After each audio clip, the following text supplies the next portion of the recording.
This video is a sort of addendum to my last Sonic video, so if you haven't seen that first, that's fine, don't worry about it. Basically, I just talked about how it feels like the current form the classic Sonic brand has taken is very watered down and sterilised compared to how Sonic actually was in the 90s, both in games and in marketing, JP or US. My closing thoughts were that, in my opinion, the divide between modern and classic Sonic has run its course, and I expressed interest in making a video exploring the idea of having a unified vision for the character again, but I talked myself down from it because I felt the idea would be reprehensible to Sonic fans.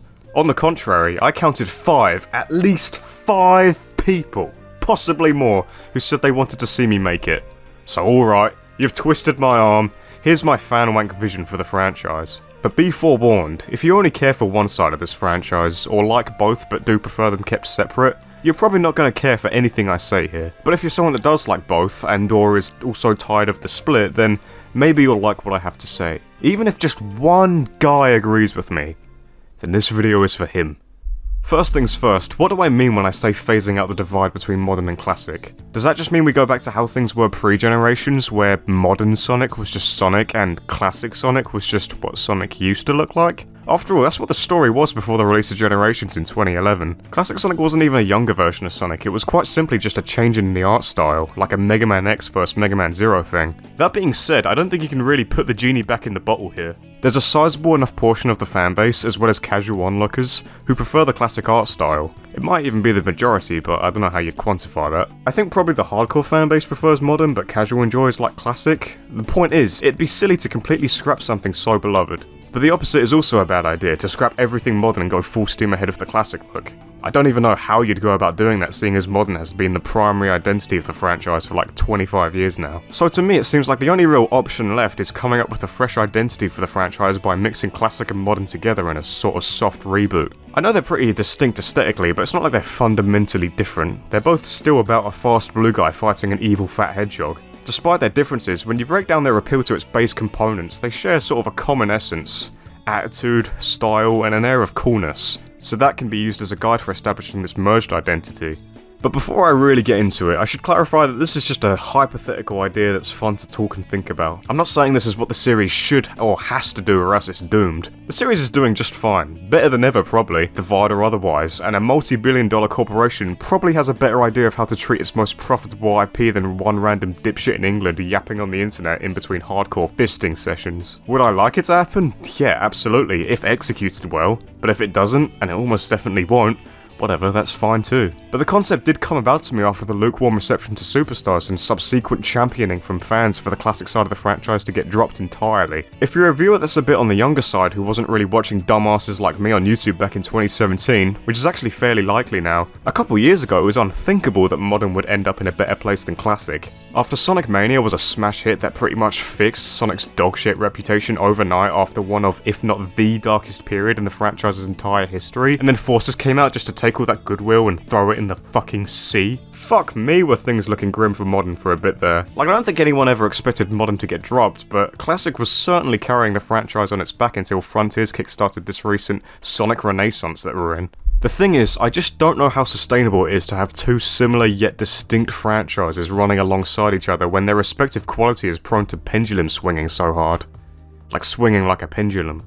Like a clock swinging. Oh shit, forget it. It seems that when a Sonic game flops, people immediately target which of the two camps it belongs to, instead of actually acknowledging what was wrong with the game. Maybe I'm overthinking it, but I can see one side of this franchise just eating the other one day. I was out on a shopping walk the other day and popped into the sweet shop on the way out because I'm 7. And they had these Sonic Pez dispensers, all classic versions of the characters. Stopped into Next to get some fresh gear, and in the kids section, loads of Sonic clothes, all classic as well. Go HMV after, they've got this Sonic board game and coffee mug, classic all over. I don't know, maybe my brain just laser focuses on the classic stuff instead of modern, but I swear classic is just eclipsing modern on the merchandising side of things. I might be wrong, I haven't actually looked into it, but it is something I noticed. It's just a bit weird. Is there really gonna be two Sonics forever until I'm fucking dead? The only comparable franchise to Sonic in this respect is Mega Man, but even Classic and Battle Network feel wildly different to each other, far more than Classic and modern Sonic, despite their same points of reference. The Sonic divide is more akin to if Classic Mega Man was split into two, with one half being the stubby NES So Retro Mega Man, and the other half being his taller iterations from 7, 8 and base. Yeah, sounds pretty redundant, right? Regardless, just for the sake of the argument, I think it's worth weighing the pros and cons of preserving the franchise's current conditions. The first pro is that it keeps both sides of the camp happy. While a lot of people like both classic and modern, there are others that only care for one version of Sonic and prefer that there's a division between the two, which honestly, fair enough. I feel like some people in the fandom try and shame people for having this position, arguing that Sonic is Sonic, but that's not really the case when there are two distinct identities for the franchise that are clearly supposed to be separate from each other, and while I did mention that they have things in common, they still have their respective characteristics that are going to attract different audiences from one another, hence the separation existing in the first place. The second pro is that it maintains the status quo, and therefore nothing gets left behind. What I mean is that in introducing something new, you inevitably have to drop certain things that existed before, and this could alienate fans invested in the current mythos or aesthetics of either Sonic. In the case of combining classic and modern, their similarities will be brought to the forefront while their most extreme differences will be on the chopping block. In terms of design, this means classic Sonic's stubby proportions and modern's lankier ones are both getting dropped in favour of a middle ground between the two. Story-wise, that would probably mean something denser than classic storylines, but lower stakes than the usual apocalyptic events modern plotlines often centre around, and so on. With those two things in mind, I've just made a pretty solid argument for just leaving shit as it is. Which again, is a fine route to take. But let's look at the cons of doing just that. First off, it continues to splinter an already incredibly fractured fanbase. What used to just be a debate of classic vs modern is now JP vs US vs Dreamcast vs Pontac vs Flynn vs Marza vs Yukawa vs straight vs gay vs boys vs girls, and it just goes on and on and on. Sonic as a franchise has endured for so long and changed so many hands that one fan of Sonic may have an entirely different interpretation of the series to another fan, depending on whatever Sonic slop they like best, and then they fling shit at each other over whose Sonic is the best and most true to some vague standards that probably Sega doesn't even give a shit about. One of the pros I mentioned was that keeping the divide would keep both sides happy. But that only really works if they're even happy to begin with. I don't doubt that there are some people who are genuinely fine with the current state of affairs, but if you put the average Sonic fan in a white room, or padded cell, and asked them if they were really happy with the state of the franchise, and they were free from any community pressure or expectations to just thumbs up whatever's new, I'd put money on almost all of them having at least a couple fucking grievances. Sonic fans have this reputation for being terminal moaners, and while yes, some people will always just complain no matter what, the constant revolving door of bitching and discourse is more just a consequence of it being a big fanbase. Remember, this blue rat unites dipshits the world over, so wherever the sun rises, bitching about Sonic the Hedgehog is sure to follow, or something like that. Yeah, a lot of the time I'll see some tweet where people are drawing red squiggly lines all over a picture of the current Sonic model, and saying shit like, "Ears orientation matters," and I'll think to myself, good God, how do you have the time to give a shit about this? But at the end of the day, people are gonna be passionate about properties they hold dear, and with that comes being critical, albeit sometimes to an excessive degree, of how it's currently treated by the company. Yeah, as an outsider it might be cringe and annoying, but it's still regressive to just say, well, you know, just be like grateful and stuff, lol. Sonic fans never beaten the miserable allegations. Anyway, the next con is something I brought up in that other video, and that's how the labels of classic and modern restrict how creative they're able to be with the IP. Colourful, upbeat environments and pure 2D gameplay now belong only to classic, while stronger storytelling, grittier locations and 3D gameplay is allowed only in modern titles. This is the kind of thing that boxed Mario in for like an entire decade until the likes of Odyssey and Wonder, this obsession with needing to adhere to a consistent brand identity at the cost of doing anything interesting. I'm not saying that having a brand identity is a bad thing, as you'll see in a second, but it can very easily warp itself into a set of stricter than necessary regulations that put a chokehold on the series artistically. The third con is related to the whole brand identity thing. It's that the split between classic and modern weakens it, and could be potentially confusing to newcomers. Why are there two Sonics? Is Sonic Forces a sequel to Sonic Mania? Do I need to play Sonic Frontiers to understand Sonic Superstars? Is classic Sonic Baby Sonic? Are Sonic and Amy dating? Is Tails a girl? Did Cloud and Tifa really fuck underneath the Highwind? Are Shadow and Sonic gonna make out? You see what I mean? It's fucking confusing. That's hyperbole, by the way, but you get the idea, right? So with all this bollocks in mind, let's talk about why getting rid of the division could benefit the franchise.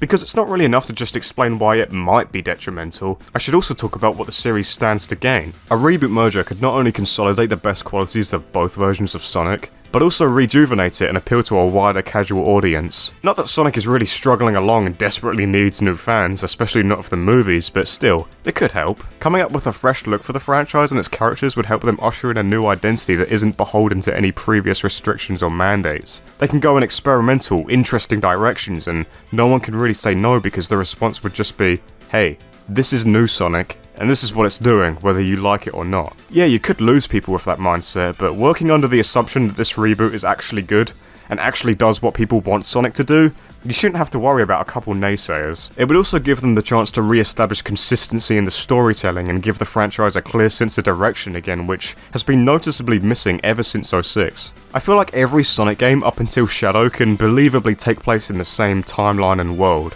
Even though the tonal shift between Sonic 1 and Shadow couldn't be more dramatic, you can still easily plot the journey we took to get here because every subsequent game would build on the last in a natural way. After that though, it just feels like every new Sonic game wants to throw everything the previous one introduced in the trash.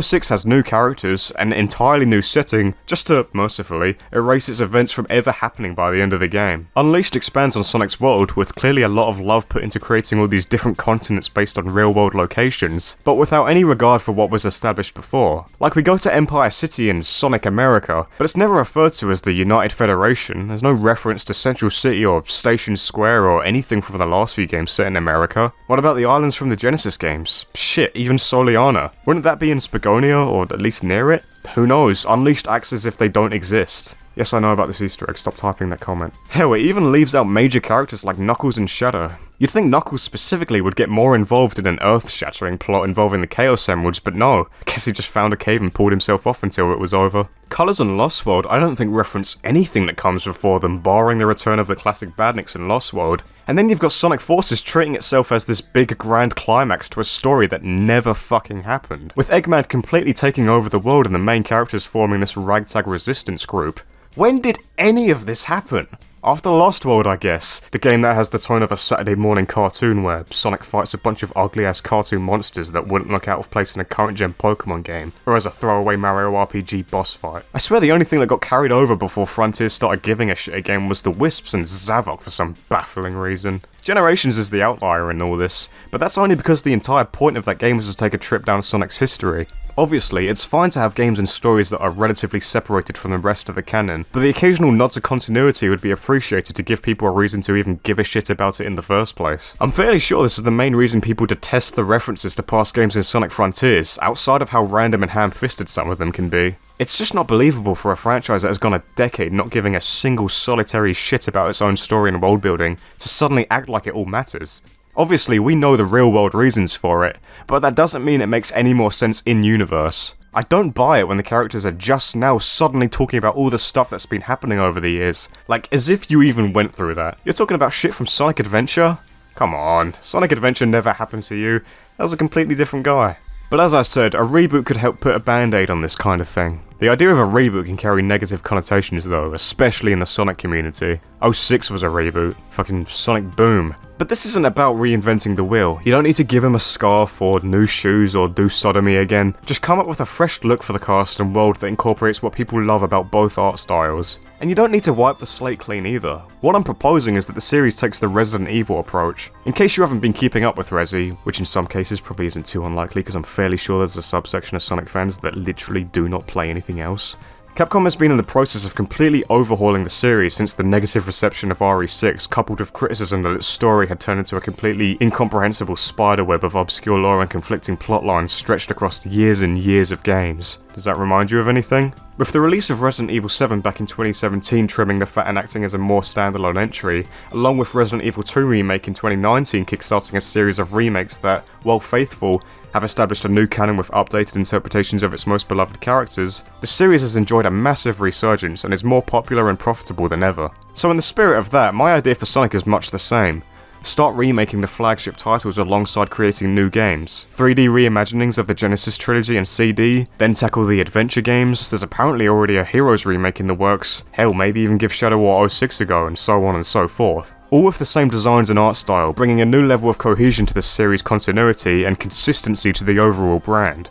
Obviously, you still want each entry to have its own flair, aesthetics and themes, but you also want a solid foundation underneath all of that. This wouldn't even be that unprecedented considering how SEGA is currently working on reviving and rebooting a ton of its dormant IPs. I see people on Twitter daily begging for new models, for a new look, and stuff like remakes of the adventure games are some of the most anticipated future possibilities within the fandom. But what happens to the games that don't get remakes, or at least ones that are yet to receive them? Well, they occupy a sort of fuzzy position in the timeline. Look to Resident Evil once again.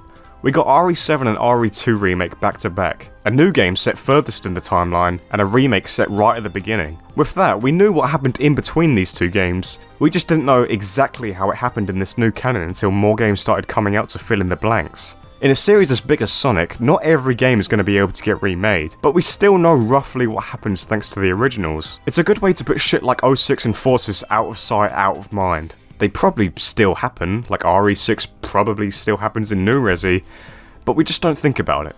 Put a rug over it. It doesn't matter. It'd also be a good opportunity to drop Deadweight entirely. Not that I think they will, since they're insisting on this everything is canon mindset, like the IDW comic in Boom even, the fucking Honey Nut Cheerios ad. But like, is anyone really gonna miss the Deadly Six if we walk them all into a fucking incinerator? But alright, let's get a bit more concrete. I keep talking about this hypothetical blending of classic and modern, but that kind of thing is easier said than done. What would that actually look like? Well, I decided to give it a go myself and came up with redesigns for the main cast. So without any further ado, let's bring in Sonic.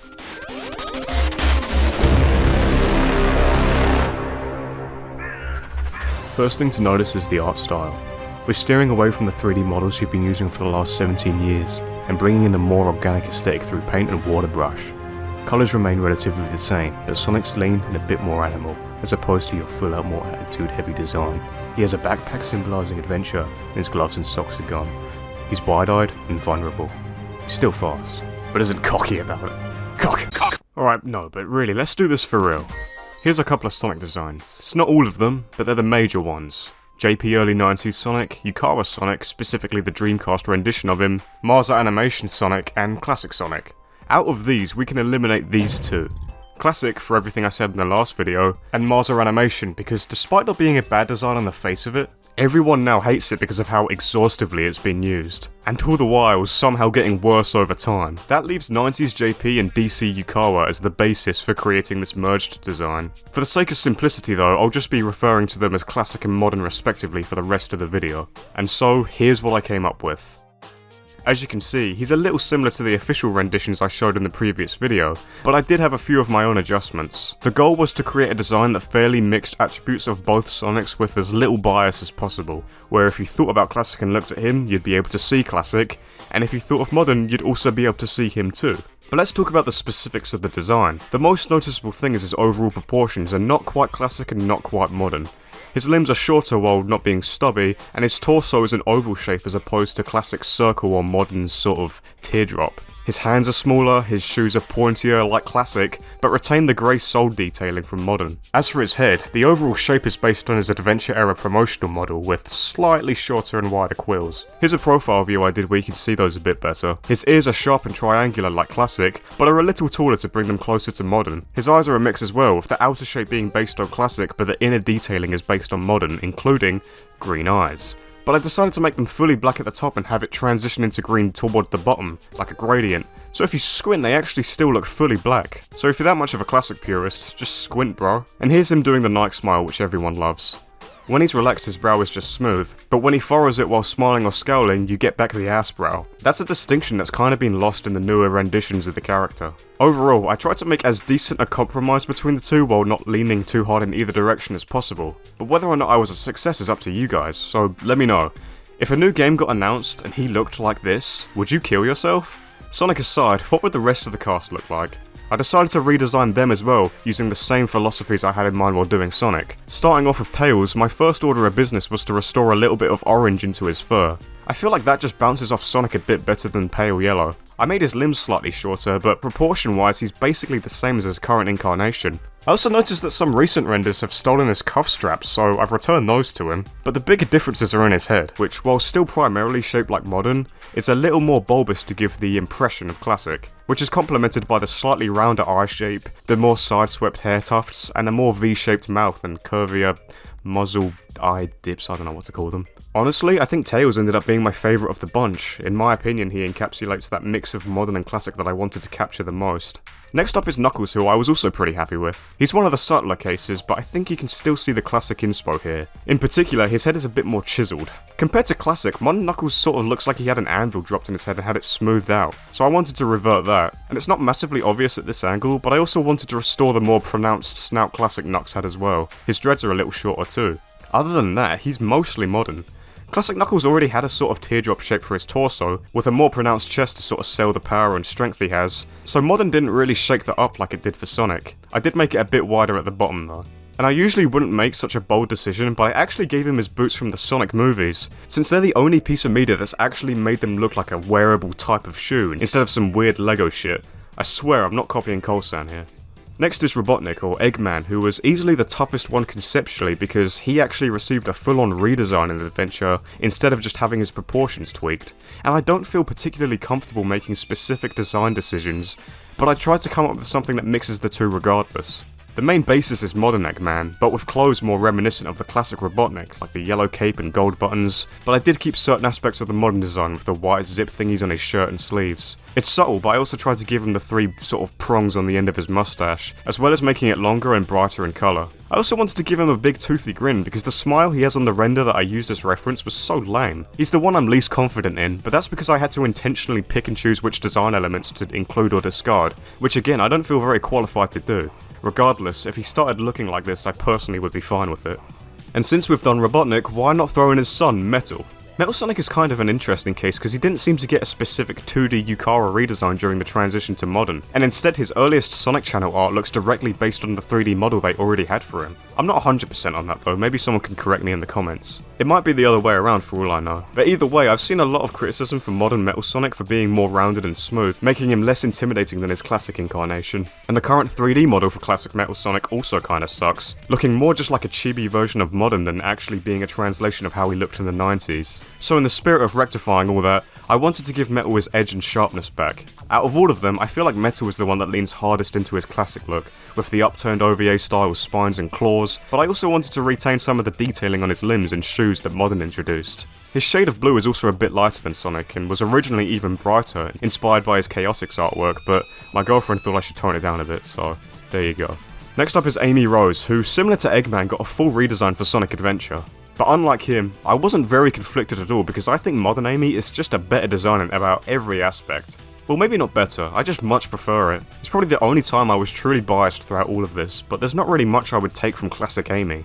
I did take a couple of hints, like her hair tuft is more circular and the eye shape is slightly more rounded, but other than that, she's pretty much just modern with shorter limbs and a sort of upside down egg-shaped torso. If any of you guys are upset that I didn't give a 12-year-old Hedgehog visible knockers, I apologise. I did re-add her classic back spine though. That was me just copying Colsan, sorry if you ever see this mate. It's also barely noticeable, but her eye collar is taken from a classic design shirt, so you can't say I didn't try. So we've seen what I would do with a bunch of classic characters, but what about ones that were introduced during the modern era? I don't think there's a better choice than Shadow, so here's my take on him. As you can see, it's Shadow. I really didn't feel the need to arbitrarily classify a modern character, so apart from having him match my Sonic's body proportions, I didn't touch anything really. I did want to give him back his more orange muzzle from SA2 though, I've always liked that. And after doing Shadow, I realised there's a version of another modern character that's actually a pretty good example of the type of thing I'm going for, which is Rouge.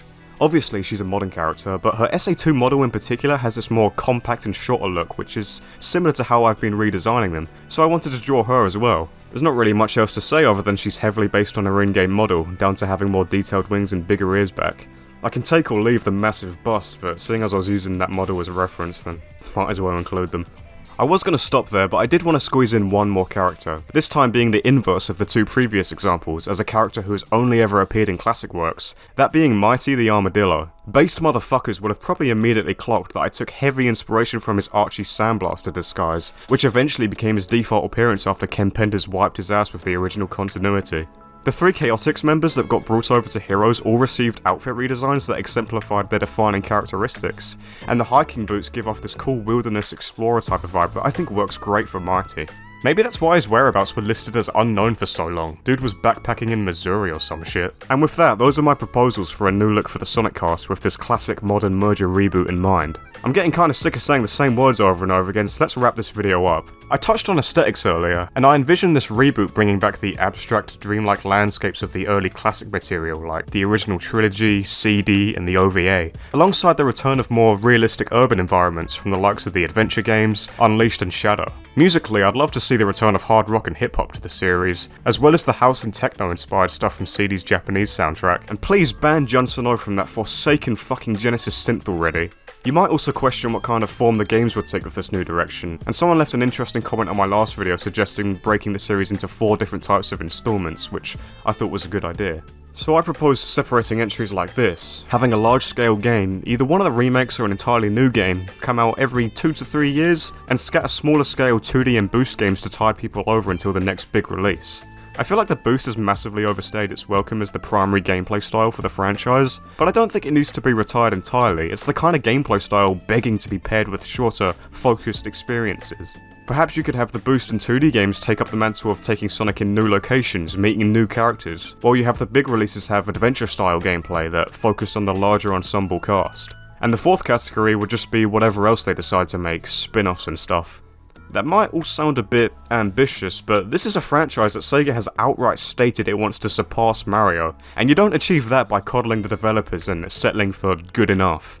While I could really go on about the intricate details for hours and hours, I want to keep this video at a reasonable length, as well as prevent it from just devolving into a delusional wank salad pitch for my perfect dream Sonic game that's never gonna happen. So if you watched this far, what did you think? Do you also never want to hear the words classic or modern ever again? Do you think Mario is better than Sonic? Power scaling wise, who do you think would win in a death battle? Big or the dog from Wallace and Gromit? Let me know in the comments. I'm out of here.